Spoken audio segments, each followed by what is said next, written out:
जय हिंद साथियों, स्वागत है आप सभी का राजर्षि क्लासेस पर। मैं प्रिया आज आपके साथ डिस्कस करने वाली हूं महात्मा गांधी का शैक्षिक दर्शन, महात्मा गांधी का शैक्षिक चिंतन, इसके अलावा इनकी बेसिक शिक्षा क्या है, सर्वोदय दर्शन क्या है।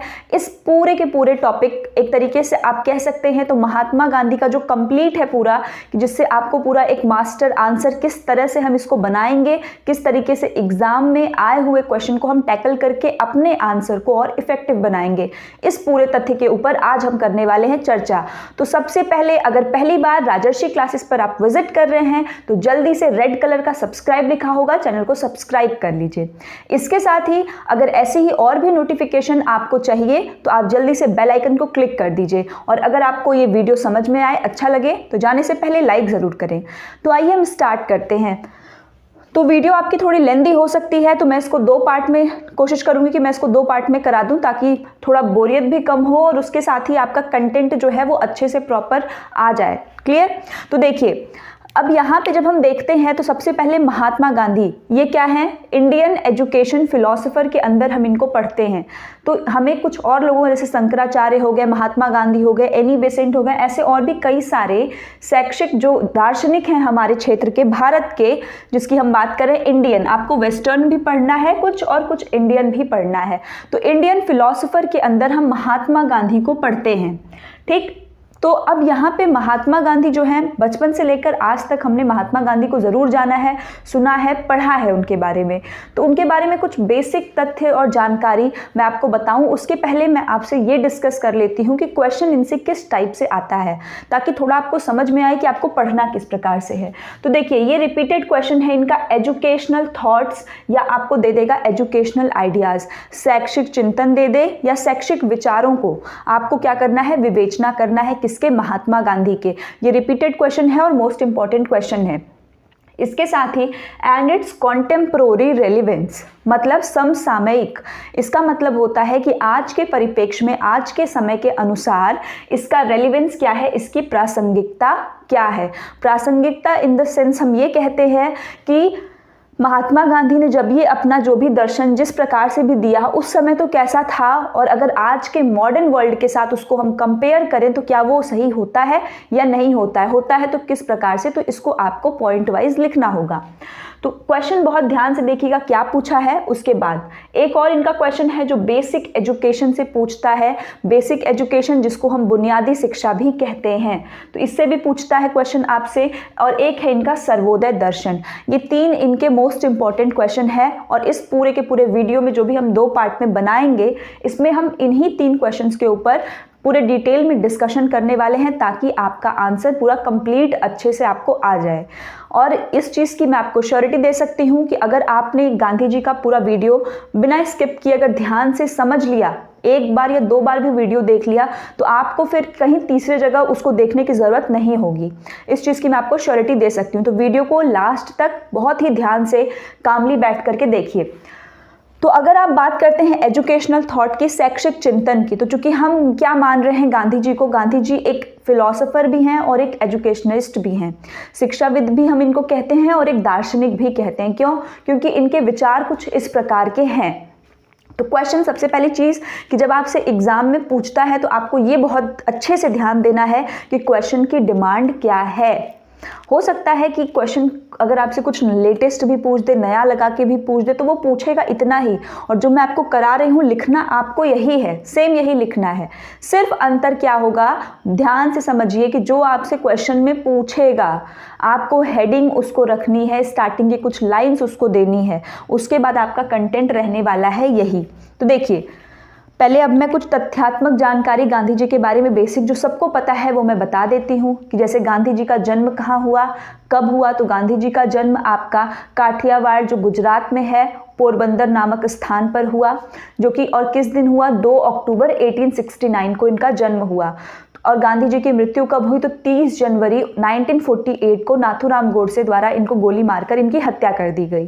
तो ये इनका कुछ था। अब इन्होंने पढ़ाई लिखाई कैसे की, पिता का नाम क्या था, करमचंद गांधी, माता का नाम क्या था, पुतलीबाई। 13 वर्ष की अल्पायु में इनका विवाह हो जाता है, किसके साथ होता है, तो कस्तूरबा गांधी के साथ इनका जो है विवाह हो जाता है। और फिर उसके बाद ये दक्षिण अफ्रीका जाते हैं, वहाँ से ये बैरिस्टर की पढ़ाई करके वापस भारत आते हैं। 1914 या 15 के टाइम में ये आते हैं। तो अब इतना जो ये आपका ये गांधी जी के आप इंट्रोडक्शन पार्ट में लिखेंगे, उसके साथ ही जो इंट्रो मैंने लिखा है, आप कोई भी आंसर लिखें, आपसे कुछ भी पूछे, बेसिक शिक्षा, सर्वोदय या फिर शैक्षिक चिंतन, ये जो इनका स्टार्टिंग का थोड़ा सा जीवन का है, इसको आप डालेंगे। इसके साथ ही आप ये भी डालेंगे जन्म और मृत्यु को, और as a educationist, as a philosopher. तो इसमें जैसे आप लिख सकते हैं कि गांधी जी जो है वो उनका दर्शन कैसा था, तो इनका धर्म के प्रति थोड़ी अधिक रुचि थी। इनकी माता जो थी वो पूरी तरीके से धार्मिक प्रवृत्ति की थी। इसका प्रभाव और इसका प्रकाश गांधी जी के विचारों पर भी देखने को मिलता है। शिक्षा को लेकर गांधी जी बहुत जागरूक थे, इसी कारण उन्होंने बेसिक शिक्षा, सर्वोदय जैसी कई नई अवधारणाएं देश के सामने प्रस्तुत करी। तो इसको आप किस में लिख सकते हैं, अपने इंट्रोडक्टरी पार्ट में लिख सकते हैं। चाहे क्वेश्चन ये पूछे या तीनों में से कोई भी पूछे, आप ये लिख सकते हैं इंट्रोडक्टरी पार्ट में। इसके अलावा आप 1-2 कोटेशन लिख सकते हैं जो गांधी जी द्वारा दी गई है। क्लियर? तो आप अपने से भी इंट्रोडक्टरी पार्ट में अगर कुछ ऐड करना चाहते हैं तो आप वो भी कर सकते हैं। अब देखिए नेक्स्ट क्या है। अब यहाँ से आपका हेडिंग स्टार्ट होता है, और ये चीज़ ध्यान रखिएगा कि पूरा तो नहीं बट हेडिंग आप अच्छे से अपनी कॉपी में नोट डाउन कर लीजिए एक जगह, ताकि आप एक तरीके से आउटलाइन बना लें आपके पास जितने आंसर्स हैं जो पेपर में पूछे जाते हैं। तो इससे लास्ट मिनट पे रिवीजन करने में आपको होगी बहुत ही हेल्पफुल। ठीक, तो पहला है गांधी जी का शिक्षा दर्शन। जैसे ये पूछा है क्वेश्चन आपसे ना, एजुकेशनल थॉट, तो क्या है कि महात्मा गांधी के शैक्षिक चिंतन का वर्णन या विवेचना करिए। तो ये वही है, गांधी जी का शिक्षा दर्शन कहे मतलब शिक्षा के क्षेत्र में उन्होंने क्या बातें कही, या शैक्षिक चिंतन कहे। प्रश्न एक ही है, आंसर एक ही होगा। कंफ्यूज मत होइएगा कि आप तो शिक्षा दर्शन पढ़ के गए और आपसे पूछ दिया शैक्षिक चिंतन, एक ही है, इसलिए मैंने या करके यहाँ पे लिखा हुआ है। तो कंफ्यूज मत होइएगा, शिक्षा दर्शन या शैक्षिक चिंतन एक ही बात है। क्लियर? और इंग्लिश में इसको क्या कहेंगे, एजुकेशनल फिलॉसफी या फिर एजुकेशनल थॉट्स या एजुकेशनल आइडियाज, एक ही बात है, अलग नहीं है। ठीक, बाइलिंगुअल मैं पूरा लिखने की कोशिश करती हूँ क्योंकि इंग्लिश मीडियम के बच्चे हैं तो वो थोड़ा समझ लेते हैं, बट हिंदी वालों को थोड़ी ज़्यादा दिक्कत होती है, तो इसलिए। और हाँ, एक और चीज़, जब आप आंसर राइटिंग कर रहे हैं तो हमेशा कोशिश करिए कि जो हेडिंग्स हैं, जैसे आपने इसकी हेडिंग बनाई तो हेडिंग हमेशा इंग्लिश में लिखने की कोशिश करिए। ठीक, हेडिंग को हमेशा इंग्लिश में लिखने की कोशिश करिए, अंदर का कंटेंट भले आप हिंदी में लिख लें। अब देखिए, जब हम शिक्षा दर्शन लिख रहे हैं या शैक्षिक चिंतन लिख रहे हैं तो शिक्षा के बारे में क्या विचार थे गांधी जी के, उसको लिखने से पहले आप इस कोटेशन से शुरुआत कर सकते हैं। ठीक, आप चाहें तो पहले इंट्रो दे करके कोटेशन को नीचे भी डाल सकते हैं, कोई दिक्कत नहीं है, पहले भी लिखेंगे तो भी कोई प्रॉब्लम नहीं है। तो गांधी जी के अनुसार literacy is neither the beginning, क्या है लिटरेसी, जिसको हम हिंदी में साक्षरता कहते हैं। Literacy is neither the beginning nor the end of education. क्या कहा इन्होंने, साक्षरता न तो शिक्षा की शुरुआत है, मतलब न तो शिक्षा का आरंभ है और न ही शिक्षा का अंत है। तो literacy is neither the beginning nor the end of education, it is only one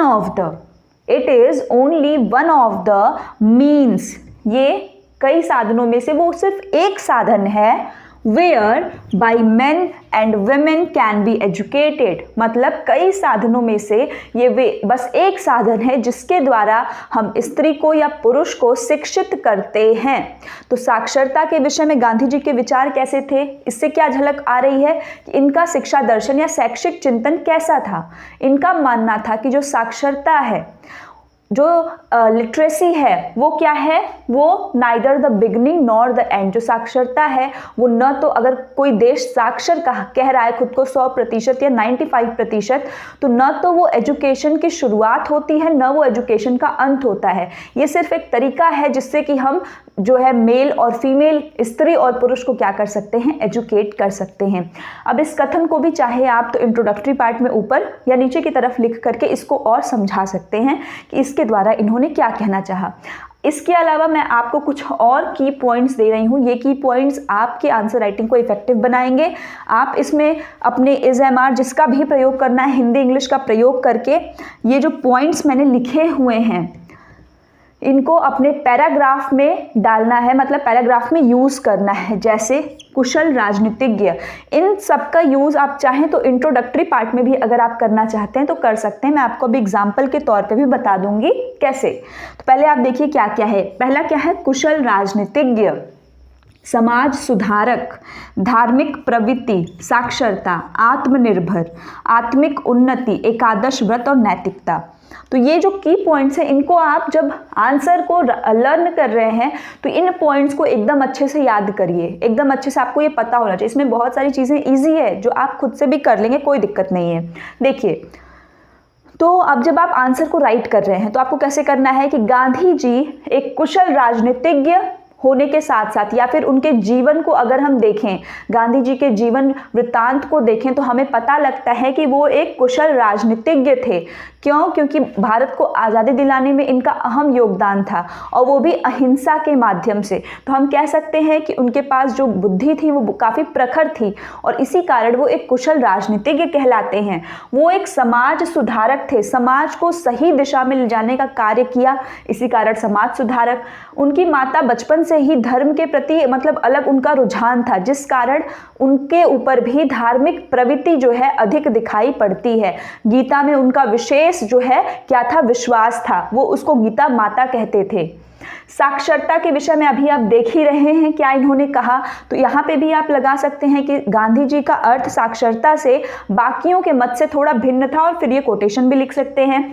आत्मनिर्भर, इन्होंने कई प्रकार के अपने क्या दिए, बेसिक शिक्षा, सर्वोदय दर्शन, जिससे देश के प्रत्येक युवा क्या हो सके, आत्मनिर्भर बन सके। आत्मिक उन्नति, शिक्षा का उद्देश्य सिर्फ बच्चे को नौकरी दिलाना नहीं, स्वतः उसकी आत्मिक उन्नति कराना भी है। एकादश व्रत, एकादश व्रत में आपके जो है कई सारे, इसमें शायद 10 या 11 व्रत का इन्होंने बताया। व्रत का इन द सेंस अहिंसा हो गया, अपरिग्रह हो गया, अस्तेय हो गया, आपका सर्वधर्म जो संभाव होता है कि सभी धर्मों की तरफ सेम भावना रखने वाला, और विनम्रता हो गया। इस प्रकार से इन्होंने 10 जो है वो व्रत दिए थे उसके बारे में, और नैतिकता पर भी इन्होंने काफी बल दिया है।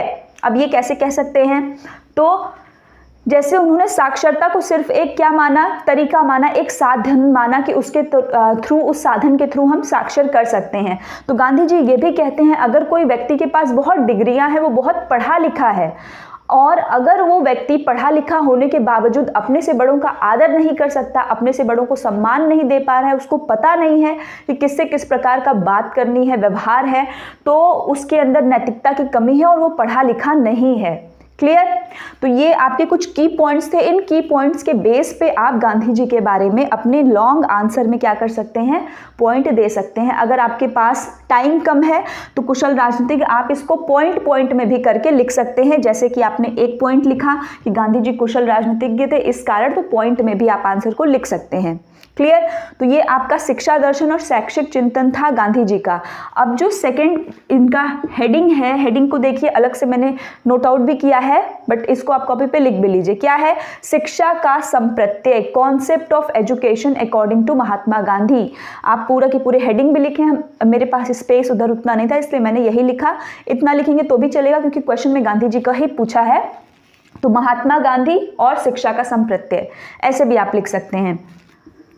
यहाँ पे सबसे पहली चीज आपको शिक्षा के संप्रत्यय में गांधी जी द्वारा दिए गए शिक्षा को लिखना है। तो मैंने पहले भी एजुकेशन वाले में बताया है शिक्षा क्या है गांधी जी के अनुसार, एक बार फिर रिपीट करती हूँ, आप जो है इसको अच्छे से याद कर लीजिए। तो शिक्षा क्या है गांधी जी के अनुसार? शिक्षा से मेरा अभिप्राय बालक के शरीर, मन और आत्मा, क्या? बालक के शरीर, मन और आत्मा के सर्वांगीण और सर्वोत्कृष्ट विकास से है। क्लियर? ये गांधी जी द्वारा दिया गया है। ये डेफिनेशन देंगे, डबल इन्वर्टेड कॉमा लगाना मत भूलिएगा। उसके बाद 3R और 3H, इसको आप अपने शिक्षा के संप्रत्यय में डालिए, आंसर बहुत इफेक्टिव होगा। क्या है 3R और 3H? गांधी जी का कहना है कि जो बच्चा है, जो उसकी एजुकेशन है, उसको 3R से 3H की तरफ हमको ले जाना है। अब ये 3R क्या है? 3R है रीडिंग, राइटिंग और अर्थमेटिक। क्या है? रीडिंग, राइटिंग और अर्थमेटिक, ये 3R है। और हमें 3R से किसकी तरफ ले जाना है? 3H की तरफ। अब ये 3H क्या है कि बच्चा जब पढ़ता है, जब उसको एजुकेशन दी जाती है तो 3 चीज़ों का उसका जो है हमेशा क्या रहे, फोकस्ड होकर के करे, कंसंट्रेट होके। वो 3H क्या है? एक तो बच्चे का हाथ, हैंड, दूसरा बच्चे का हार्ट जो उसका दिल है, हृदय है वो, और तीसरा बच्चे का सिर जो उसका हेड है। ठीक है, मतलब ब्रेन का यूज करे, हाथों का यूज करे और दिल से सीखे उस चीज को। ठीक, तो हमें बच्चे की एजुकेशन को क्या करना है, 3R से 3H की तरफ लेकर के जाना है। ये चीज आप शिक्षा के संप्रत्यय में लिखेंगे, इतना काफी है। शिक्षा के उद्देश्य, अब ऑब्जेक्टिव्स क्या हैं, objectives of education according to Mahatma Gandhi क्या है, तो इन्होंने दो उद्देश्य को बहुत ही, उसमें पहले आप जो है दो भागों में इसको बांटेंगे, एक तत्कालिक उद्देश्य शिक्षा के, एक वास्तविक उद्देश्य शिक्षा के। तो जब उद्देश्य पूछेगा गांधी जी के अनुसार तो दो होंगे, एक वास्तविक उद्देश्य, एक तत्कालिक उद्देश्य। तत्कालिक का मतलब क्या होता है, तत्काल का मतलब जो तुरंत वाले उद्देश्य हैं। आप बच्चे को शिक्षा दे रहे हैं और उस शिक्षा को लेने के तुरंत बाद बच्चे के अंदर जो चेंजेस आप चाहते हैं वो तत्कालिक हैं, और जब बच्चा पूरी पढ़ाई कर ले उसके कई सालों तक उसके प्रभाव को जब आप देखना चाहते हैं तो वो वास्तविक उद्देश्य है। तो आइए देखते हैं तत्कालिक में क्या क्या इन्होंने जाना। जीविकापार्जन, सही बात है, जीविकोपार्जन करना एक तत्कालिक उद्देश्य, ताकि बच्चा पढ़ ले, कुछ सीख ले और अपने परिवार का उससे क्या कर सके, जीविकोपार्जन कर सके। दूसरा क्या है, मुक्ति। जब मुक्ति की बात ये करते हैं तो कौन सी मुक्ति, तो यहाँ पे ये दो प्रकार के मुक्ति की बात करते हैं। एक तो वो मुक्ति की व्यक्ति जो है आर्थिक रूप से, राजनीतिक रूप से या फिर हर एक तरीके से क्या हो, बंधनों से मुक्त हो, व्यक्ति के ऊपर कोई भार न हो, वो अच्छे से स्वतंत्रता के साथ अपने जीवन को व्यतीत कर सके। और दूसरी मुक्ति किस चीज की, वो है जो सांसारिक मोह माया से जो मुक्ति है उस मुक्ति की ये बात करते हैं। थर्ड है व्यक्तित्व। तो व्यक्तित्व कैसा होना चाहिए, तो व्यक्तित्व अच्छे व्यक्तित्व का विकास करने वाली शिक्षा होनी चाहिए कि बच्चा जब उस शिक्षा से पढ़ करके निकले तो उसका व्यक्तित्व जो है अच्छा होना चाहिए, उसका विकास सही ढंग से होना चाहिए। सांस्कृतिक, बच्चे के अंदर सांस्कृतिक विकास हो कि बच्चे को पता हो वो किस धर्म में है, उसके देश की क्या सांस्कृतिक विविधता है, इन सभी तथ्यों के बारे में उसको जानकारी होनी चाहिए। चरित्र निर्माण, चरित्र निर्माण बच्चे का जो है प्रॉपर तरीके से, सही तरीके से होना चाहिए जब वो शिक्षा से जो है शिक्षा लेने के पश्चात। अब देखते हैं वास्तविक उद्देश्य। तो वास्तविक उद्देश्य में क्या है, वास्तविकता का ज्ञान। तो शिक्षा का वास्तविक उद्देश्य क्या है कि ज्ञान जो है उसका वास्तविक स्वरूप पता होना चाहिए, और उसके साथ ही आत्मानुभूति जो सेल्फ एक्चुअलाइजेशन है, सेल्फ एक्चुअलाइजेशन या सेल्फ रियलाइजेशन, ये वो होता है आत्मानुभूति कि जब आपको पता है कि आपकी कितनी कैपेसिटी है, आपका कितना पोटेंशियल है, आपकी कितनी क्षमता है, और उसके अनुरूप आप जो है कार्य करते हैं, तो ये क्या है, आत्मानुभूति है। जैसे हम कर तो बहुत सारे काम कर सकते हैं बट हम करते नहीं हैं, क्यों कहीं ना कहीं हमें अपनी पावर पर थोड़ा संशय होता है, और जिस दिन हमें वो चीज़ ज्ञात हो जाती है कि नहीं हम ये भी कर सकते हैं तो उस दिन हम उस चीज़ को अचीव कर लेते हैं। तो शिक्षा का जो सबसे वास्तविक और रियल उसका ऑब्जेक्टिव है वो क्या है, आत्मानुभूति, और जो वास्तविक ज्ञान है उसकी समझ होना, जो सत्य ज्ञान है उसकी समझ होना। क्लियर। अब हम आते हैं पाठ्यचर्या के ऊपर। तो हमने क्या क्या पढ़ लिया, हमने एक उनका शिक्षा दर्शन देख लिया, इंट्रोडक्टरी पार्ट। सबसे पहले आप हर क्वेश्चन कुछ भी पूछे वहाँ आपको लिखना है शिक्षा दर्शन या शैक्षिक चिंतन। उसके बाद आपने दूसरे में क्या देखा, शिक्षा की अवधारणा या शिक्षा का संप्रत्यय, कॉन्सेप्ट ऑफ एजुकेशन। कॉन्सेप्ट देखने के बाद आप ऑब्जेक्टिव पे आए हैं। ऑब्जेक्टिव में अभी हमने तत्कालिक और वास्तविक देखा।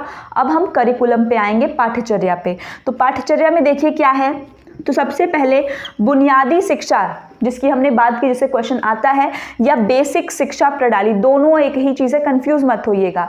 चाहे आपसे बुनियादी शिक्षा बोले या बेसिक शिक्षा प्रणाली, दोनों एक ही बात है। इंग्लिश में इसको बेसिक एजुकेशन कहते हैं। इसका इन्होंने सूत्रपात किया, गांधी जी द्वारा दिया गया कौन सी शिक्षा है, तो बेसिक शिक्षा है, या फिर इसको हम क्या और नाम से जानते हैं, बुनियादी शिक्षा या बेसिक शिक्षा प्रणाली। इसका सूत्रपात किया। ये जो बुनियादी शिक्षा है ये क्या है, आपकी क्रिया प्रधान है, एक्टिविटी सेंटर्ड, एक्टिविटी बेस्ड है। इसमें एक्टिविटी पर ज्यादा बल दिया गया है, किसमें, बेसिक शिक्षा में, बुनियादी शिक्षा में। हस्तशिल्प को इसमें केंद्रीय स्थान, सेंटर में किसको रखा गया है, हस्तशिल्प को रखा गया है, हाथ से किए, क्योंकि गांधी जी को ये समझ में आया कि भाई देश है और देश क्या है कि अपना, तो इसमें क्या है कि हम ऐसी चीज़ों का विकास करें जो लोगों के पास जिन रिसोर्सेज जो अवेलेबल हों। इसीलिए उन्होंने हस्तशिल्प को केंद्रीय स्थान दिया अपने बुनियादी शिक्षा में। इसके लिए उन्होंने आधारभूत शिल्प को चुना। आधारभूत शिल्प क्या है जो पहले से चले आ रहे हैं, जैसे कताई, बुनाई या फिर मत्स्य पालन। इस प्रकार से जो छोटे छोटे उद्योग हैं उसके थ्रू लोगों को जीविकोपार्जन करने के लिए प्रोत्साहित किया अपने जो है बेसिक शिक्षा में। और इसी की शिक्षा उनको दी जाती थी कि किस प्रकार से मत्स्य पालन, मछली पालन करें, किस प्रकार से प्रॉपर खेती करें, कताई, बुनाई, ये सारी चीज़ें। मातृभाषा को इन्होंने प्रमुख स्थान दिया कि बच्चे की जो क्या है मातृभाषा, जो मदर टंग है, उसको इन्होंने काफ़ी ज़्यादा क्या दिया है, प्रमुख स्थान दिया है। इसके अलावा पाठ्यक्रम में कौन कौन से सब्जेक्ट्स थे, तो गणित जो मैथमेटिक्स था, सामान्य विज्ञान जो जनरल साइंस है, कला, हिंदी। हिंदी सबके लिए नहीं है क्योंकि यहाँ मातृभाषा ऑलरेडी है, तो हिंदी उन क्षेत्रों के लिए थी जहाँ की मातृभाषा हिंदी नहीं है। शारीरिक शिक्षा जिसमें व्यायाम हो गया, योगा हो गया, ये सारी चीज़ें। सामाजिक अध्ययन जिसमें आप भूगोल, इतिहास जैसे तमाम सब्जेक्ट्स को पढ़ते हैं। तो ये गांधी जी का जो है आपने क्या देखा आज आपने देखा जो इंट्रोडक्टरी पार्ट था जिसमें कि हम गांधी जी के शैक्षिक दर्शन को देखे, जो ये फर्स्ट वाला क्वेश्चन था। अभी इसका कॉन्टेम्प्रोरी रेलिवेंस और ये पाठ्यक्रम के बाद अभी शिक्षण विधियां, शिक्षक, शिक्षार्थी, ये सारा बचा हुआ है, इसको हम पार्ट 2 में कवर करेंगे। वीडियो आपको समझ में आया हो तो लाइक ज़रूर कर दें। मिलते हैं नेक्स्ट वीडियो में। Thank you. अगर जितने भी हमारे लर्नर्स हैं, अगर आप पहली बार राजर्षि क्लासेस पर विजिट कर रहे हैं तो जल्दी से रेड कलर का सब्सक्राइब बटन होगा, चैनल को सब्सक्राइब कर लीजिए।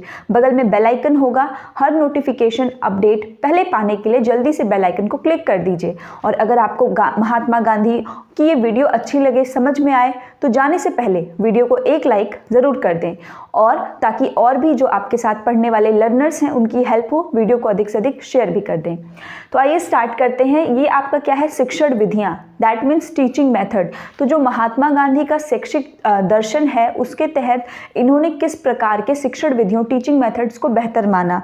तो जब हम बात करते हैं महात्मा गांधी की, तो महात्मा गांधी का मानना था कि उस समय पे जो प्रचलित विधियाँ थीं उनमें दोष था। ये उन विधियों का विरोध करते थे और उनको दोषपूर्ण मानते थे। कौन? महात्मा गांधी। इनका कहना है कि जो पूरी एजुकेशन है उसमें सेंटर में कौन है? बच्चा। सेंटर में हमको किसको रखना है? चाइल्ड को। और उनका मानना था कि जो उस वक्त पे प्रचलित जो भी विधियां थी जिनको हम जानते हैं, पढ़ते हैं, वो विधियां कहीं ना कहीं बच्चे को निष्क्रिय श्रोता के रूप में रखती थी, बच्चे से कुछ भी एक्टिविटी नहीं कराती थी। तो इनका मानना था ऐसी विधियां जिसमें बच्चा खुद सक्रिय रहे, जिसमें बच्चा कुछ अपने से करके सीखे, वो विधियां सर्वोत्तम होती हैं। तो इसी को ध्यान में रखते हुए इन्होंने क्राफ्ट सेंटर टीचिंग मेथड्स को लागू करने की बात करी। क्राफ्ट सेंटर टीचिंग मेथड कि बच्चा खुद से करे और उसको फिर अपनी प्रैक्टिकल लाइफ, व्यवहारिक जीवन में आसानी से कर सकेगा। कोरिलेशनल मेथड, सह संबंध विधि, जिसको कि वेदांत या उपनिषदों द्वारा भी अपनाया गया, जिसको हम श्रवण, मनन और निधिध्यासन विधि भी कहते हैं, कि सुनकर, बोलकर और फिर उसको अपने साथ, अपने ऊपर बच्चा क्या कर रहा है? अप्लाई कर रहा है, उसको अपने कॉन्शियसनेस में ले रहा है। तो उसको हम कोरिलेशनल, मतलब एक का संबंध दूसरे से, पहले उसने सुना, फिर देखा, फिर उसको कर रहा है, तो कोरिलेट करके, संबंध जोड़ करके कर रहा है, इसे हम ये भी कहते हैं, या फिर श्रवण, मनन और निधिध्यासन विधि भी कहते हैं, जो कि वेदांत और उपनिषदों की एक विधि है। क्लियर? इसके अलावा कथन और व्याख्यान विधि को वो पूरी तरीके से सही नहीं मानते हैं, लेकिन इसकी उपयोगिता को कम नहीं किया जा सकता।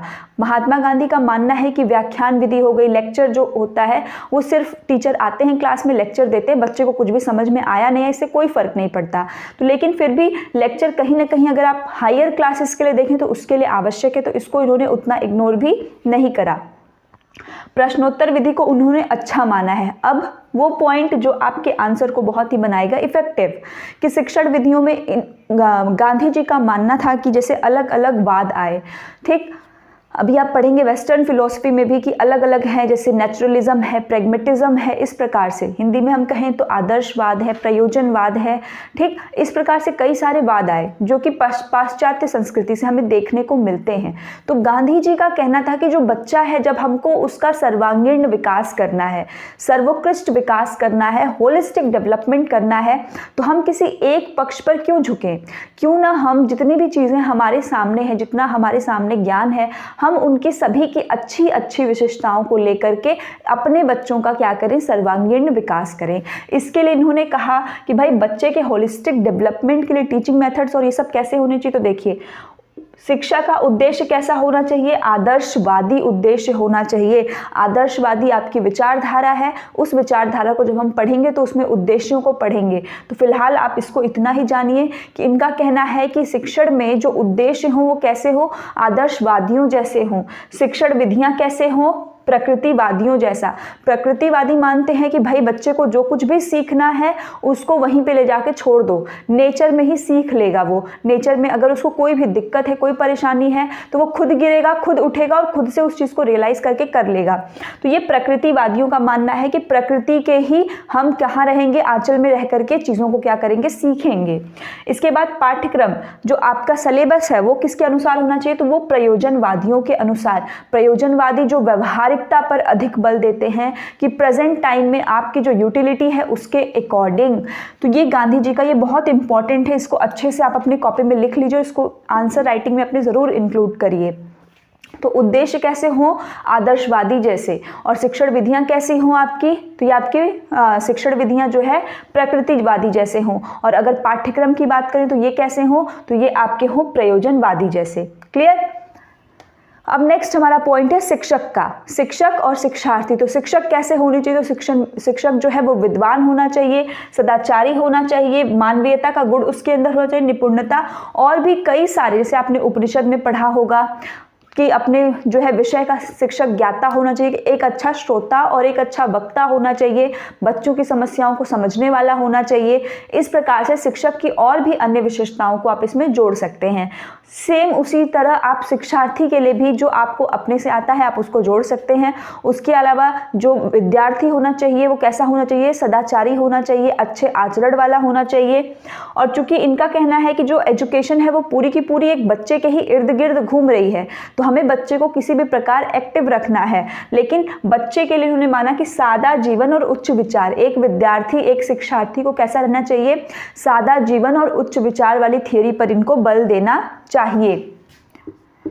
अब आते हैं डिसिप्लिन पर। गांधी जी का मानना है कि 4 प्रकार के डिसिप्लिन आपके होते हैं। प्रभावात्मक, जब हम किसी के प्रभाव से कार्य करते हैं, तो प्रभावात्मक में इनका कहना है कि भाई शिक्षक भी रहे और शिक्षार्थी दोनों क्या रहे, इसमें शिक्षक का प्रभाव अधिक हो, शिक्षार्थी का थोड़ा कम हो।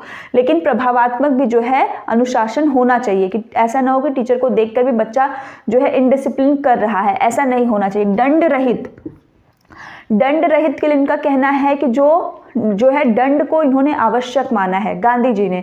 इनका कहना है दंड आवश्यक है, अगर बच्चा बार बार एक ही गलती कर रहा है तो उसके लिए दंड भी क्या है? आवश्यक है। स्नेह युक्त या विश्वास युक्त आपका जो अनुशासन, इसको इन्होंने दमनात्मक माना कि स्नेह युक्त और विश्वास युक्त अनुशासन की टीचर ने छोड़ा हुआ है एकदम बच्चे को, तो इससे भी क्या है कि वो भी प्रॉपर अनुशासन नहीं है। आत्मानुशासन, इसमें सबसे बेटर कौन सा है आपका? आत्मानुशासन, मतलब स्वयं से किया गया अनुशासन, सेल्फ डिसिप्लिन जिसको हम कहते हैं, इसको गांधी जी ने प्रमुख स्थान दिया। सबसे इंपॉर्टेंट यही है आपका। और लास्ट में आप जो है क्या कर देंगे? गांधी जी के शैक्षिक जितना भी इनका चिंतन है उसका मूल्यांकन करेंगे। अब देखिए, क्वेश्चन में आपसे कॉन्टेम्प्रोरी रेलेवेंस भी पूछा था, तो पहले तो मैं आपको अभी बताऊंगी इसके बाद किस प्रकार से आपको आंसर राइटिंग करनी है, इस क्वेश्चन का मास्टर आंसर कैसे राइट डाउन करना है। बट उसके पहले अगर आपसे क्वेश्चन में कॉन्टेम्प्रोरी रेलेवेंस लगा रहा है कि प्रासंगिकता क्या है, समसामयिक प्रासंगिकता, तो इसमें आप देखिए सबसे पहली चीज़ कि आज की हमारी एजुकेशन क्या है? चाइल्ड सेंटर्ड एजुकेशन है। चीज़ें किसके इर्द गिर्द घूमती हैं? बच्चों के, कि बच्चों के हित के बारे में सोचा जाता है। तो जो आज हम करते हैं, गांधी जी ने कहीं ना कहीं उतना पहले ही इन सभी चीज़ों से वो क्या हो गए थे, पहले से ही वो जागरूक थे, उनको पता था कि ऐसी चीज़ें आगे होने वाली हैं। इसी कारण तो वो दार्शनिक हैं कि दूर की चीज़ें वो उन्हें क्या समझ में आ गई कि आने वाला समय इसी का है कि जब हम बच्चे को एज ए सेंटर में रखेंगे। अब आप जब रेलेवेंस की बात करेंगे तो अब देखिए आप आंसर लिखेंगे तो उसमें आप कैसे इसको ऐड ऑन करेंगे। तो यहाँ मैंने एक बार उन सभी के सभी पॉइंट्स को लिख दिया है। इंट्रोडक्टरी पार्ट, फिर शैक्षिक चिंतन, शिक्षा का संप्रत्यय, उद्देश्य, पाठ्यचर्या, शिक्षण विधियां, शिक्षक, शिक्षार्थी, अनुशासन और मूल्यांकन, जो आपने पूरे पढ़े हैं पार्ट 1 और पार्ट 2 का मिला करके। अब जब आप इंट्रोडक्शन लिख दिए, शैक्षिक चिंतन, इतना तक तो ठीक है। जब संप्रत्यय को आप लिखेंगे तो चूंकि देखिए जब आप एग्जाम में ऑलरेडी आपके पास 10 पॉइंट्स हैं, आप कितना भी कम से कम में लिखेंगे तो ये आपका 4 पेज तो आराम से चला जाएगा, 3 से 4 पेज आराम से। और ऐसा नहीं कि आपको एक ही क्वेश्चन करना है, तो हम जो काम करने वाले हैं वो ये करेंगे कि अगर आपसे रेलिवेंस किसी भी क्वेश्चन में पूछे, सिर्फ गांधी जी में ही नहीं, किसी भी क्वेश्चन में, तो जब आप शिक्षा के संप्रत्यय को एक्सप्लेन कर रहे हैं ना, तो जहां आप खत्म कर रहे हैं वहां लास्ट की 2 लाइन में आप रेलिवेंस को बता दीजिए। जैसे आपने संप्रत्यय में उनकी डेफिनेशन लिखी 3R और 3H का, लिखा कि 3R से कहाँ जाना चाहिए, 3H की तरफ, तभी आप वहीं पे लिख दीजिए कि आज के समय में भी हम किस पर जो है फोकस करते हैं, 3H पर करते हैं, कि बच्चा जो है वो पूरी की पूरी तरीके से क्या करे, अपने दिल दिमाग और इन सभी चीज़ों को काम रख करके अच्छे से पढ़ाई करे, अच्छे से चीज़ों को सीखे, एक्सपीरियंस के बेस्ड पे एक्टिविटी सेंटर्ड करके सीखे। तो गांधी जी को ये बात उतनी पहले ही समझ में आ गई थी, इसलिए गांधी जी ने इसको दिया। जब उद्देश्यों को लिख रहे हैं तो आपने 2 उद्देश्य पढ़े, तत्कालिक पढ़े और एक आपका जो है वास्तविक पढ़े। तो आप लिख सकते हैं कि आज का जो पाठ्यक्रम, आज का जो हम देखते हैं, चाहे वो नई शिक्षा नीति देख लीजिए या कुछ भी जितना भी आता है, तो उसमें कहीं ना कहीं शिक्षा के 2 उद्देश्य हमको दिखते हैं, एक दीर्घकालीन और एक जो है लघुकालीन। तो लघु वाले में वही गांधी जी ने तत्कालिक, और गांधी जी इतने दूरदर्शी थे कि उन्होंने उतना पहले ही दे रखा है, और आज की शिक्षा व्यवस्था भी कहीं ना कहीं इसी के सापेक्ष जो है इर्द गिर्द घूमती नजर आती है। पाठचर्या भाई, सिलेबस जो गांधी जी ने उस समय हस्तशिल्प कला को इतना प्रमोट करा कि बेसिक शिक्षा जैसी चीजें दी, वो आज भी हम देखते हैं। आज भी उसी प्रकार से सर्व शिक्षा अभियान जैसी तमाम स्कीम्स गवर्नमेंट के द्वारा चलाई जाती हैं। गांधी जी साक्षरता को लेकर के जो उनके विचार थे वो कहीं ना कहीं आज की एजुकेशन में भी क्या है, वो हूबहू बिल्कुल उसी तरीके से एक्यूरेट, एग्जैक्ट, सही खड़े उतरते हैं। मतलब आज के डेट में भी जो इनका ये विचारधारा है जो इतना पहले दिया गया था, वो आज भी कहीं ना कहीं आउटडेटेड नहीं हुआ है। शिक्षण विधियां, गांधी जी ने बिल्कुल सही तरीके से समझाया कि किस तरीके से बच्चा जब सेंटर में है तो हमें बच्चे को क्या रखना है, हमेशा याद रखिए, बच्चे को हमेशा एक्टिव रखना है, बच्चे को कहीं भी निष्क्रिय नहीं होना है। जिस विधियों के द्वारा बच्चा एक्टिव रहेगा वही विधियां जो है आपकी बेस्ट होंगी एजुकेशन के फील्ड में। और ये बात किसने बताई, गांधी जी ने ही बताई। गांधी जी ही पहले थे जिन्होंने जो हमारे लघु उद्योग होते हैं उसको प्रमोट करने के लिए कार्य किया, बेसिक शिक्षा दिया ताकि हर एक नागरिक आत्मनिर्भर बन सके, अपना जीविकापार्जन कर सके। क्लियर। शिक्षण विधियां, एक शिक्षक आदर्श शिक्षक के रूप में कैसा होना चाहिए, ये गांधी जी ने तब भी बताया, जो आज के डेट में भी क्या है, प्रासंगिक है। शिक्षार्थी साधारण जीवन उच्च विचार, जिसको आज हम एक आदर्श के रूप में मानते हैं कि शिक्षार्थी करता है। अनुशासन, स्व अनुशासन, जिसकी आजकल हमको समझाया जाता है कि आप सेल्फ डिसिप्लिन में रहिए, ये सारी चीजें। और लास्ट में आपका आ जाएगा मूल्यांकन। तो मूल्यांकन में जितने आपने पॉइंट्स लिखे हैं, ये सारे पॉइंट्स को खत्म करके लास्ट में एक अच्छा सा कोटेशन लिख करके आप अपने आंसर को यहाँ पर फिनिश कर सकते हैं। तो आज की वीडियो में इतना ही। अब इसके बाद आपका सर्वोदय दर्शन और बेसिक शिक्षा बचा है गांधी जी का, तो चूंकि हम उसको अलग वीडियो में जो है कवर कर लेंगे, सर्वोदय दर्शन और बेसिक शिक्षा। वीडियो में अगर आपको कोई डाउट रह गया हो तो कमेंट करके जरूर बता दीजिए, और जाने से पहले अगर वीडियो अच्छी लगे तो वीडियो को लाइक जरूर कर दें। और इसके साथ ही वीडियो को लास्ट तक देखने के लिए बहुत बहुत धन्यवाद। मिलते हैं नेक्स्ट वीडियो में।